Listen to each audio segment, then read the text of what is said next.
Today's episode of Inside Gaming Daily is brought to you by Movement Watches. Get 15% off plus free shipping and free returns by going to movement.com, mvmt.com/inside. Hey everybody, and welcome back to Inside Gaming Daily for Wednesday. It's a hump day, we all know the drill, but today we're hitting you with a respectful hump as we witness a huge departure in the games industry.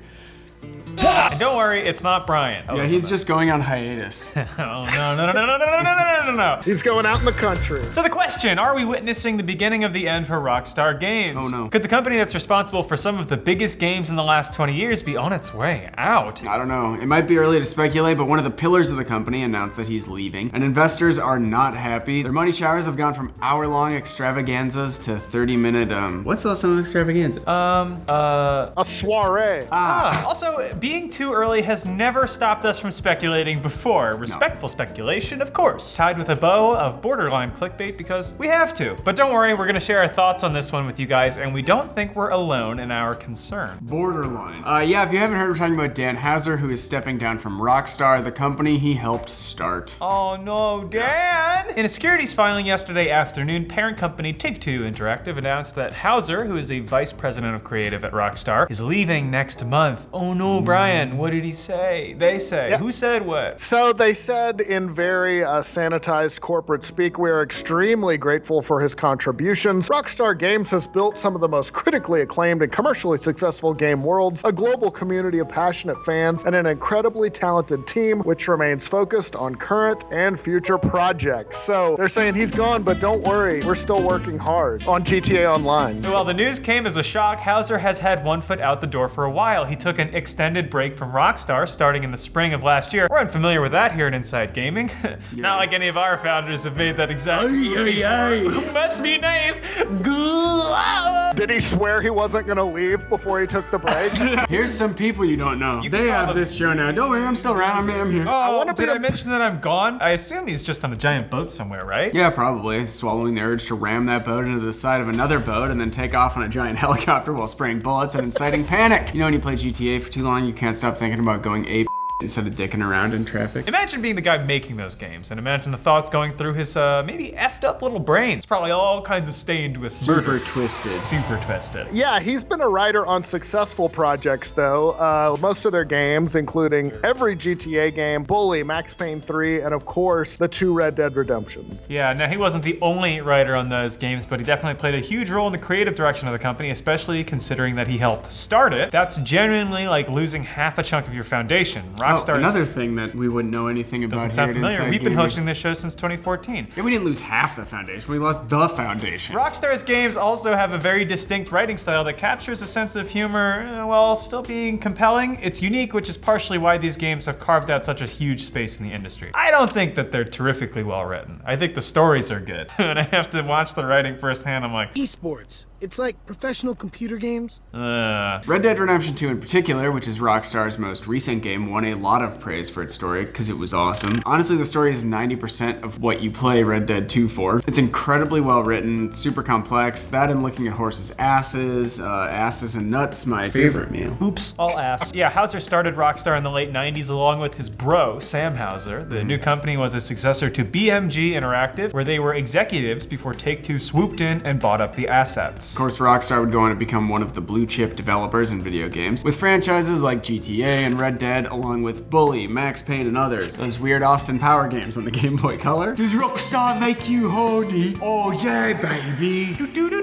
No, that's the wrong song. GTA 5 has been called the best-selling entertainment product in history with more than 115 million copies sold. Good God. Woo! And how did Red Dead 2 sell, Brian? Not as well, but still really well. It sold more than 26 million copies, so not too shabby either, boys. I guess more of us want to go ape in traffic than take a peaceful gander at some horse testicles. Yeah, speak for yourself. Yeah, Rockstar doesn't put out a lot of games, but when they do, they're the video game equivalent of a Hollywood summer movie. They cost a load of money to make, but they're typically giant spectacles and they're really damn fun. Rockstar is a money-making juggernaut, and obviously they want to keep that going. And they made it clear that the other Houser, Dan's brother Sam Houser, is still with the company as president. A spokesperson told IGN, Sam Houser's role with Rockstar Games, which he founded in 1998, remains unchanged. Sam and the team remain focused on current and future projects. Brian, can you translate that for us? Yeah, wait, hold on. Yeah, translation, GTA 6 is still gonna be good, we promise. Hey, wait, where's everybody going? Please stop leaving, we're trying really hard. Yeah, that one hits a bit close to home too, doesn't it? So why did Dan Houser leave? Why did Danny leave? Well, Red Dead 2 released in October of 2018 and his extended break started a few months after that, so there might have been a bit of burnout there. Yeah, it must have been all those 100-hour work weeks. Rockstar. Honestly, the guy definitely has more money than he knows what to do with. Yeah. More money than God, who's famously very rich. And he's only in his 40s, which is still very young. He's practically a baby. So maybe he just decided it's time to just enjoy his incredibly lavish life. I couldn't agree more, Connor, great point. I don't know if that's really young, Brian, but you know what you might need to accurately gauge the sands of time? The Days of Our Lives intro music. That's right, a movement watch. Folks, Valentine's Day is right around the corner, and we know finding the right gift can be stressful. God, do we know. Well, I'm single. But anyway, that's why our friends over at Movement Watches have already done all the hard work for you. They've curated their best-selling watches, jewelry, and eyewear styles into the perfect Valentine's Day gift box sets for him and her, or for anyone really. Enjoy a stress-free Valentine's Day with Movement's best-selling styles already pre-packaged together into a sleek gift box set that they'll love. Choose between beautiful watch and jewelry combo boxes or upgrade to a deluxe box that features a watch, bracelet, and a pair of glasses.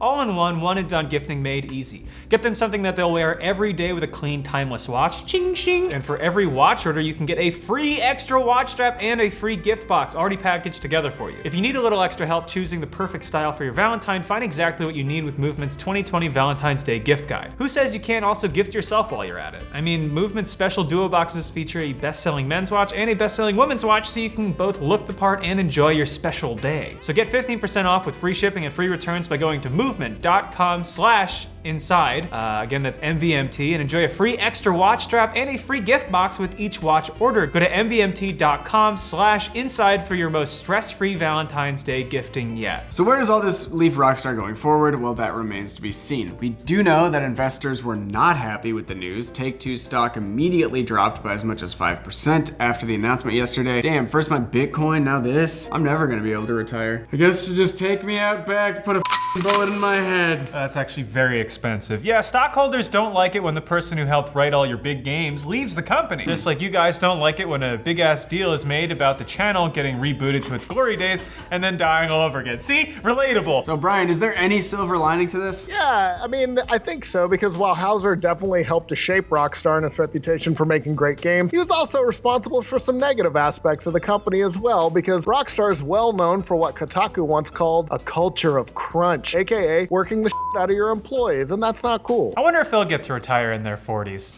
No, they won't. In a 2018 interview, Dan Houser notoriously talked about working 100-hour weeks to finish up Red Dead 2. That set off a whole firestorm about crunch in the video game industry, which is legendary for making employees work very long hours. Yeah, Houser later walked those comments back and said that he was only talking about the writing team and that those 100-hour weeks only lasted for 3 weeks. He told Kotaku that working overtime was voluntary, but lots of Rockstar staffers said that was not true. Voluntary if you want to keep your job. One told Kotaku that while nobody I know works 100-hour weeks, many of us worked 60 to 80-hour weeks for the past 1 or 2 years. To hear one of the heads of the company effectively go on record as saying none of that ever happened has been a huge blow to morale at a time when we should be celebrating. AKA, our boss is full of like all bosses. Of course, crunch isn't just a Rockstar problem by any means. It's pervasive throughout the games industry. When deadlines approach, studios work longer hours. There's been a lot of talk about reforming the industry and unionizing, but so far we haven't seen any real signs of change. Do you think the culture will change with Houser leaving, Brian? I don't know, maybe. I mean, the culture of any company is set at the top, so there's a potential good thing there with him leaving. On the negative side, he's leaving, so you're losing a big part of what made Rockstar great, and as with BioWare and Blizzard, we've learned that just because a company has been good in the past doesn't mean that it'll always be the case. Once the old guard leaves, the guys who started it, it can fall apart. I'm sorry, Anthem was amazing. Also, I'd like to announce my new job as head of PR at BioWare. Oh, congratulations. I'll be taking a hiatus. A lot of these companies were started in the 80s and 90s, which means that some of the founders could be reaching retirement age. If they want, that is. They've certainly got plenty of money to do it. It's also worth wondering how will this affect the single player experience of Rockstar games, because Houser was obviously really focused focused on that end. And in recent years, we've definitely seen Rockstar more interested in multiplayer modes like GTA Online and Red Dead Online. I wonder why. Money. So it'll be interesting to see how Rockstar changes going forward because this is a big departure and it will have big effects on the company. Yeah, it's also the dawn of a new era at Rockstar. They haven't officially announced GTA 6 yet, but we know it's been in the works for years now. Ooh, we know. Yeah, they call us every day. They give us updates on how it's coming. Dan, baby. 6, you say? 6 GTA. Dan, We actually do know because Oh, GTA 6 is going great, baby. Everyone, welcome back together for Monday. It's Monday. Hey, we all survived the weekend. This one was a hard one for me, and I assume for everyone else. So good job, everyone.